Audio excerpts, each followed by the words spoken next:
This is the book of Isaiah chapter 2 and verse 11. The lofty looks of man shall be humbled, and the haughtiness of men shall be bowed down, and the Lord alone shall be exalted in that day. All right, and before I get started, I want to give all praises to Yahweh by Hashem Yahweh Shai. Double honors to the apostles, bishops, elders of Great Millstone, and peace to you hopefully elect. All right, because we're going to damn sure need it when the gates of hell, when Yahweh by Hashem Yahweh Shai opens the gates of hell to punish the world for the wickedness. All right. And more importantly, more specifically, here in Babylon, these Babylonians walking around thinking that they can't be touched, thinking that they're invincible. These are Babylonians, man. They're in for a rude awakening, because these are the most proud. These are the most proud people on the earth. And Yahweh by Hashem Yahweh Shai is about to bring some serious humbling to this place. Because, reports have recently come out, and brothers did videos on it, dealing with these UN troops, what they call peacekeeping troops. And they're going to do exactly that, keep the peace of the elites. By all means, any means necessary. And it's about to get ugly for these Babylonians. Like I said, and just with all that being said, I saw this video. And I've done videos dealing with these so-called peacekeeping troops, these UN troops, that not only are they going to be over here, not only are they going to be sent over here, they're already over here. As I've been saying, they've been over here for years. America has been infiltrated, for years, and it's just a matter of time. Because like I said, I've done videos dealing with the reports of these UN troops. All right. All the allegations of the rape and torture and so on and so forth. So I'm gonna go ahead and play this video. We got a few precepts lined up. So with that being said, let's go. These soldiers were deployed as UN peacekeepers, even after they served in a unit that kills and tortures. They were high-ranking officers of Bangladesh's elite unit Rapid Action Battalion, and in particular, its notorious intelligence wing. In 2023, we revealed, what the government continues to deny, that RAB murders, abducts, and tortures alleged criminals and political opponents. UN peacekeeping missions cannot have, amongst them, officers who may have been responsible for these kind of very serious abuses. That defeats the purpose of peacekeeping. For months, we looked into Bangladesh, one of the largest contributors to UN missions, and found that the two officers were not a unique case. We analyzed classified military personnel files and secret UN deployment lists, and found more than 100 soldiers who went from RAB to peacekeeping. Some of them admitted to extrajudicial killings during their time at RAB. On the day of the execution, the target is taken out with his hands tied and blindfolded. After the bullet hit his skull, some blood and brain fragments splashed on my uniform. And yet the officers were deployed on UN missions afterwards. We went to Copenhagen to meet a man who, in 2019, raised the alarm. Jens Modvig served as rapporteur for the UN's Committee Against Torture, and the report on Bangladesh stated it was gravely concerned about RAB's abuses. The recommendation was that former and current members of RAB should not be allowed to do service in peacekeeping operations. But we found at least 40 RAB members who were deployed to peace missions after the report was published. Confronted with our findings, UN Peacekeeping in New York wrote, We do not have the resources to review the information of all personnel deployed, and the vast majority of troops perform well. This former UN official told us that the organization has barely any power over which officers countries select as peacekeepers. Until 2019, Andrew Gilmore was UN Assistant Secretary General for Human Rights and experienced firsthand what happens when the UN pushes countries to exclude possible human rights abusers. One country that was really important literally said, okay, we're going to pull out altogether. And the UN Secretary General at that time had to go basically to that country and essentially apologize to the head of state. Otherwise, like 4 UN peacekeeping operations would have collapsed. He wouldn't tell us which country, but said that the UN is stuck in a dilemma. The reason? Faced with dangerous and deadly missions, Western governments increasingly pulled their troops out of peacekeeping operations. Instead, they prefer to pay for them, leaving the supplying of troops to countries like Bangladesh, Pakistan, Egypt, and China, many of which are known to have abusive security forces. We get some really pretty useless troops and some pretty brutal ones as well. But if you're still in the UN, you can't actually say that. We also confronted Bangladesh's government and every individual officer mentioned in this report. They didn't respond. With me in the studio is Naomi Conrad from DW Investigations. She's one of the authors of that report. Welcome, Naomi. So your report focused on the records of UN peacekeepers from Bangladesh, but are there documented cases from other countries? So we actually also looked at Sri Lanka. So, I mean, if you look at the list of peacekeeping countries, the top providers are Egypt and China, Pakistan, so take your pick. I'm sure there are quite a few cases in most of these countries, but we looked at Sri Lanka and found at least one case where activists had warned the UN about a specific officer who had been implicated in the atrocities committed at the end of the civil war in 2009, and he was sent despite these warnings. So it's definitely going on. I think if you dig into some of the records of some of these other peacekeepers, you're quite likely to find other cases too. So the obvious question is, I mean, why is the UN using known human rights abusers as part of its peacekeeping forces?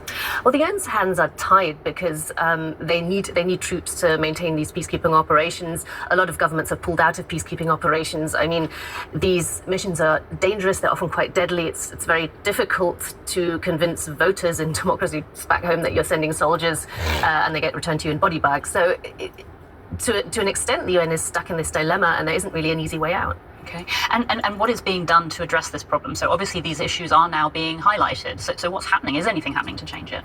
There have been cases where the UN's human rights branch has teamed up with human rights commissions and activists, most notably the case that's happened in Nepal. So there are examples, but the problem is that a lot of countries don't actually want that. They don't want external bodies or even their own human rights organizations to look into the past of these soldiers, because at least in the case of Bangladesh, one could argue that high-ranking members of the government are ordering or at least letting these abuses happen, so they don't really want too much scrutiny. Okay, I'll have to leave it there. Naomi Conrad from DW. Yeah, and they ain't gonna do nothing about it. They're not gonna do anything about it. All right. And again, this is all coming to America. Soon. Like I said, these Babylonians, they are in for a rude awakening. They have no idea what's getting ready to happen to this place. That's why, hey, man, we're just trying to be found in the Lord's good graces. All right? Because when these floods of ungodly men compass us, all right, we're soon to, where is that? We know the one in Isaiah 59. Where's that at?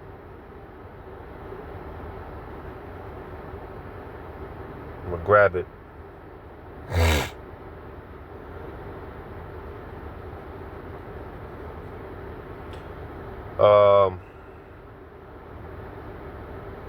Psalms, the 18th chapter, which that's one of my favorite chapters.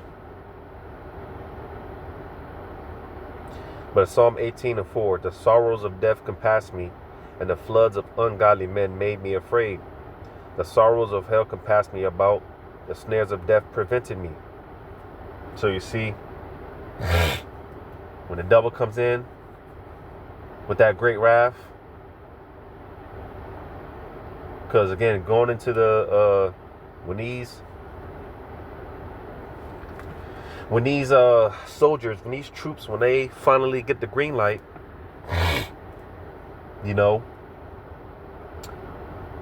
it's going to be a wrap from there. It's not going to be no turning back. And listen, because like I said, there's reports from all over. you know. And these reports have been coming out for years, many years, about the abuse that these UN troops, what they do. Unspeakable acts, you know, abominable things,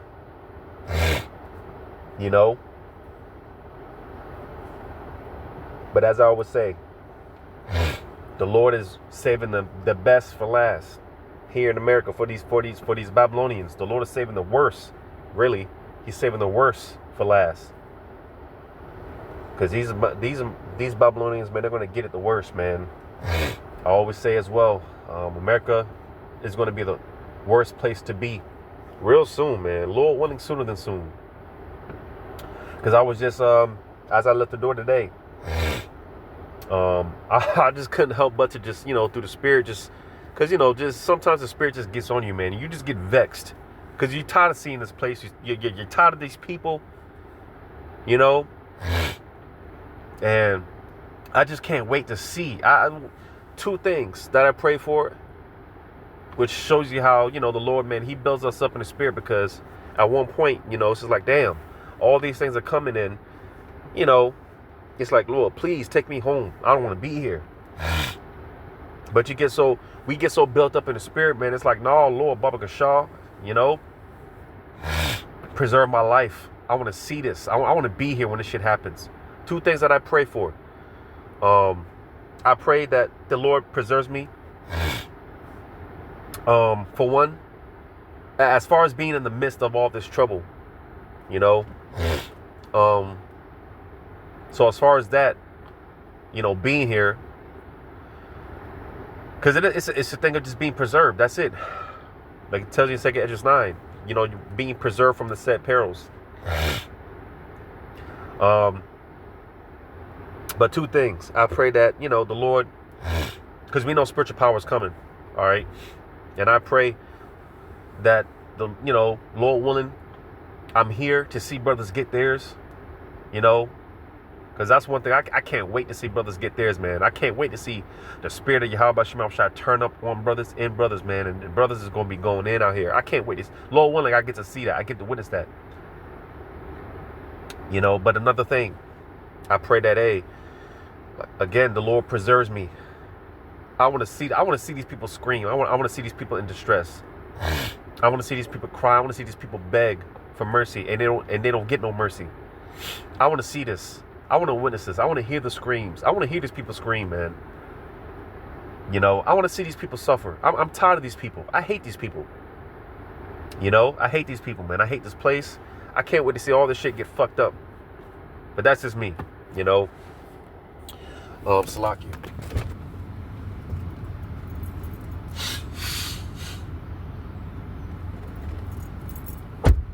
That's just me.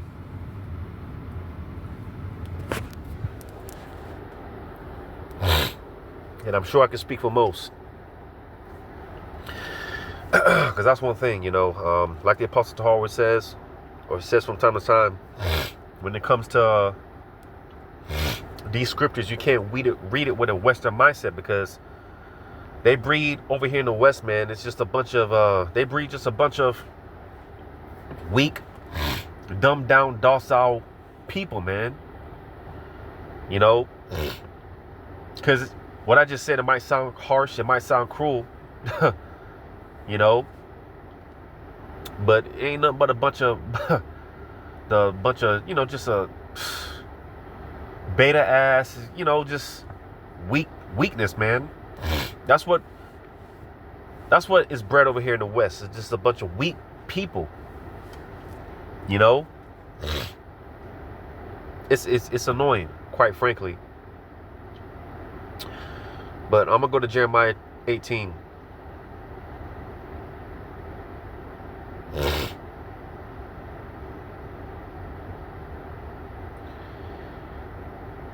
Jeremiah 18, I'm going to start at 18.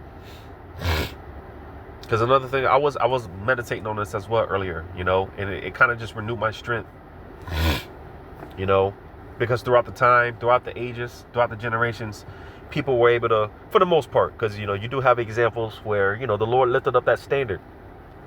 such as King David, like I read in Psalm 18. That's that whole chapter, one of my favorites. But for the most part, people were able to put hands on the prophets, put the prophets to death, more times than the prophets were delivered, and more times than that standard was lifted. All right. And I sure was meditating on this earlier today, like, hey, man, the Wadi Halba Shimon Shah, this is the last time people are going to be able to put hands on the prophets. This is the last time that the prophets are going to be humiliated, shamed and shunned on. This is the last time. Because when they put hands on these people, when these people put hands on the prophets, when they come against us, from the elites to the UN troops to the 2/3, boy, oh boy. Jeremiah 18:18. Then said they, come and let us devise devices against Jeremiah, for the law shall not perish from the priest, nor counsel from the wise, nor the word from the prophet. Come and let us smite him with the tongue, and let us not give heed to any of his words. Could you see? And this is something that's going on today. Esau behind scenes, he's plotting. Because you best believe when the lights go out, all right, martial law, however it plays out, Esau's going to use this disguise, in the midst of chaos. This is when he's going to try to make his move against the prophets, to shut the prophets up. And for the most part, brothers aren't going to get the spiritual power right away, because that's when our faith will be tested, and it's going to be made known who the Lord is, because some of us are going to get taken. Some of us are going to be on the run. Some of us are going to be hauled off to these isolation centers, quote unquote. But not too long after. But that standard is going to be lifted. Verse 19, give heed to me, O Lord, and hearken to the voice of them that contend with me. Shall evil be recompensed for good? For they have digged a pit for my soul. Remember that I stood before thee to speak good for them, and to turn away thy wrath from them.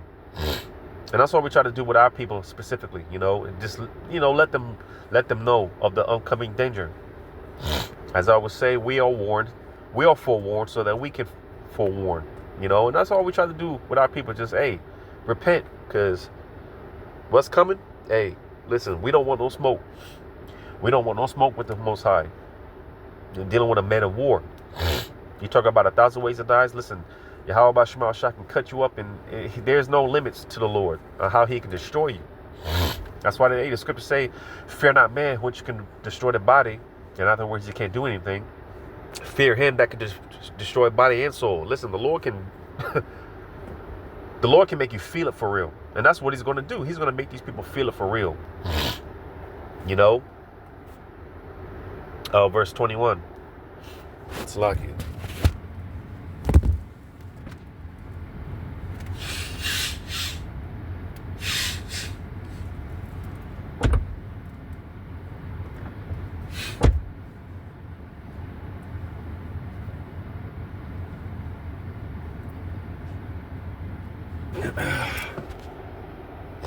Verse 21. Therefore deliver up their children to the famine, and pour out their blood by the force of the sword. And that sword is being sharpened. All right. It says, and let their wives be bereaved of their children, and be widows, and let their men be put to death. Let the young men be slain by the sword in battle. So you see, was that Exodus? I'm sorry, not Exodus. I'm going to come back to this, but Ezekiel 2:10. Because like I said, people think this book, this Bible, man, point blank period, it's an R-rated book. It's not a PG. That's why I'm going to get this Ezekiel 2:10.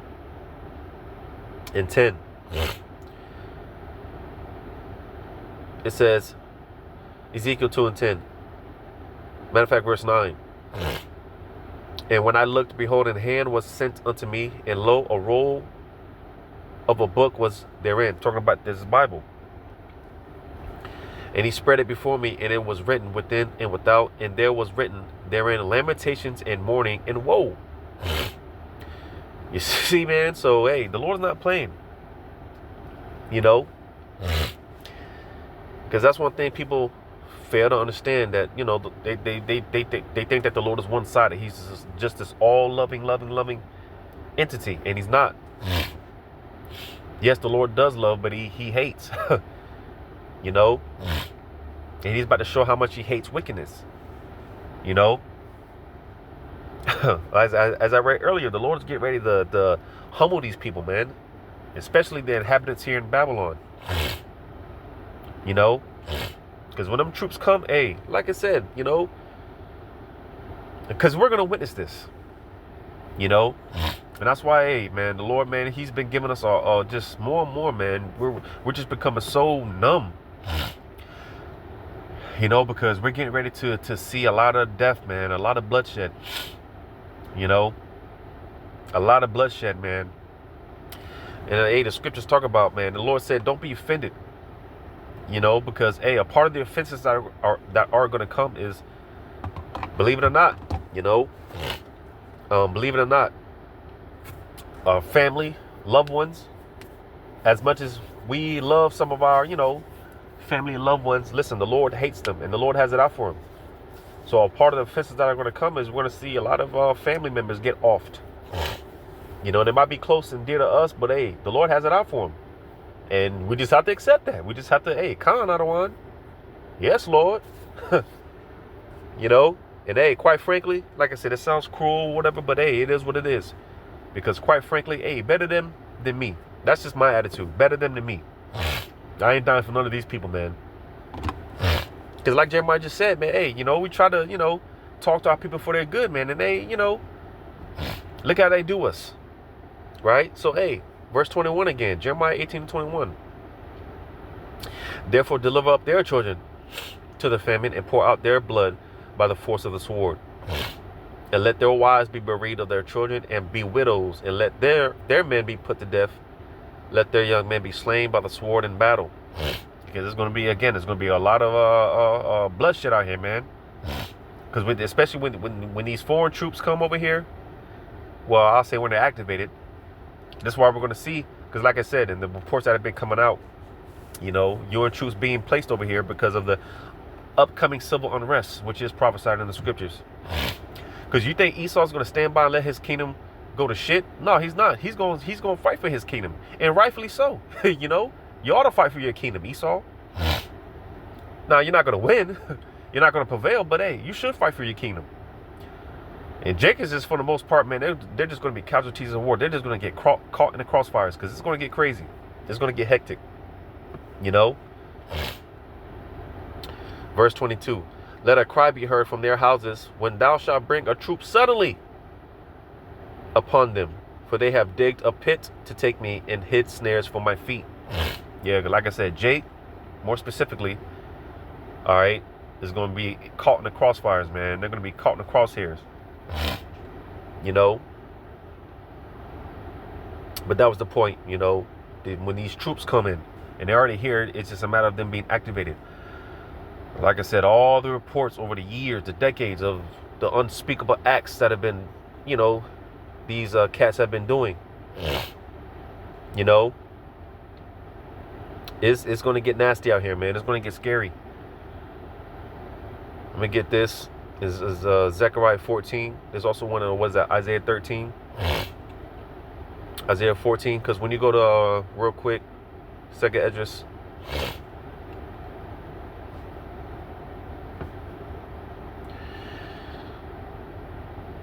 That's why we don't want no smoke, man. No smoke with the Lord, man. Lord willing. We don't want no smoke. Second Esdras 16. Which I quoted that burning the Revelation 12:12, with the devil coming in like a coming down with that great wrath. And it tells you here in 2 Esdras 16:68, for behold, the burning wrath of a great multitude is kindled over you, and they shall take away certain of you, and feed you being idle with things offered unto idols. Right? So soon the dystopian type of future that's going to be here in America, man, the environment, you know, soon, man, all this is going to be different, man. I can see it, you know, I can see it. And what something that comes to mind is one of my favorites, The Last of Us. You know, which, you know, the show is pretty on point, but more specifically the game. You know, that's where they got the show from. And I just remember, I remember, man, you know, as far as the game, you know, one particular scene, or a few scenes, you know, where, you know, the people are walking, man, and it's just, all you see is fences, you know, these checkpoints, military patrolling the streets, you know, so on and so forth. I can see that, man. I can see it in real life, in real time, because that's going to be America's future. That's what we're going to see here again, man. Lord willing, sooner than soon. The Lord's about to shut this shit down. You know, because again, going back to those peacekeeper troops, they're going to do exactly that. Maintain the peace, and not in the way that people think. By all means, any means necessary. They're going to maintain that order. You best believe that. But I'm going to jump down to the point in 2nd Ezra 16. 72, it says, for they shall waste and take away their goods and cast them out of their houses. So you see, there's going to be a whole lot of apartment complexes getting surrounded. All right, gathering up people door to door. We've seen that in the Purge series, the movies, right? Going door to door, just executing people. You know. And listen, the movies, the video games, all that, it doesn't do justice, because, you know, these people are going to be killing for sport, man. You know, these people are going to be killing for sport. There's going to be a different spirit on these troops, which is going to be the spirit of Yahweh Ba'Shem Yahweh Shai, man. Because, hey, it's going to be the Lord's indignation that we see on these people. You know, the Lord's wrath. Because man doesn't get mad enough, you know. Man doesn't get creative enough, so to say. Doesn't get, you know, man's mind can only but go so far. That's why what we see on Esau, man. Esau, he's a deranged man. He's a madman.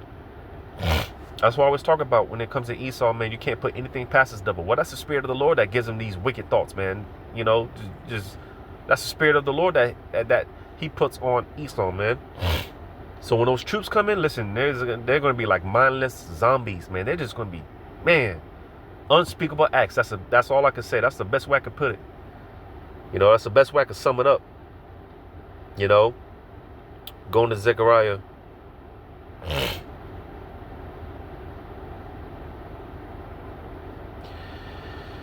14:2.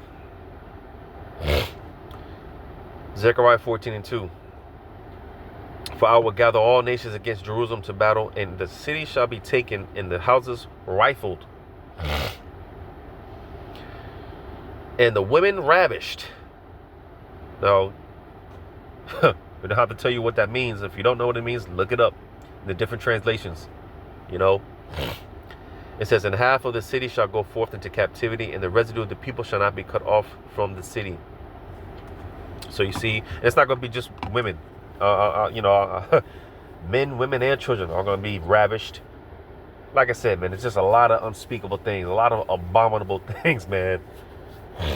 You know, when these troops get activated, and that's why more over the past few years we seen America's troops going out, being deployed here and there, and more of an influx of these foreign troops. You know, because listen, like I said, man, the acts, once they get these commands. Like I said, America breeds nothing but a bunch of weak ass people. Oh, it breeds a weak mindset of people, of individuals. So once these certain orders come down, hey, America's military is not going to be with it. They're not going to have the stomach to commit these atrocious acts. All right, and the elites, man, they're just going to send someone that will do it. All right, you know, as a matter of fact, because like I said, there's going to be a different spirit on these cats, man, which is going to be the wrath of Yahweh Ba'Shem Yahweh Shai, man. You know, he's going to put his spirit on these troops. So I'm gonna get this in Isaiah 10 and 5, because we know about the Assyrians, man, and just the torture tactics, the hell that they put on our people. Well, that spirit was of Yahweh Shema Shai, going back to the Assyrians. And America is nothing but a modern day Assyria. Isaiah 10 and 5. O Assyrian, the rod of mine anger and the staff in their hand is mine indignation. So, like I said, going back to those Assyrians, the things that they were doing to Jake, the torture tactics, which Esau, he studies all that. All right. Just the hell that they put on our people. That was of the Lord. That was the spirit of the Lord. All right. And even today, what's getting ready to happen with those troops and the unspeakable things that they're going to do is going to be the spirit of the Lord. It's going to be the Lord's indignation, his wrath. Because Jake has a bone, Slakia, the Lord has a bone to pick. You know? The Lord has a bone to pick, man. The Lord is pissed off. The Lord is pissed off beyond age. The Lord is pissed off. You know? Lord willing, sooner than soon. It's going to get scary out here, man. It's going to get ugly. You know? But, you know, I'm going to end it off there. You know, this is your brother Yahweh Call from Great Millstone, Orlando. I didn't mention that in the beginning. The Orlando camp. So, giving all praises to Yahweh Ba'ashem Yahweh Shai. Shalom to you, hopefully elect.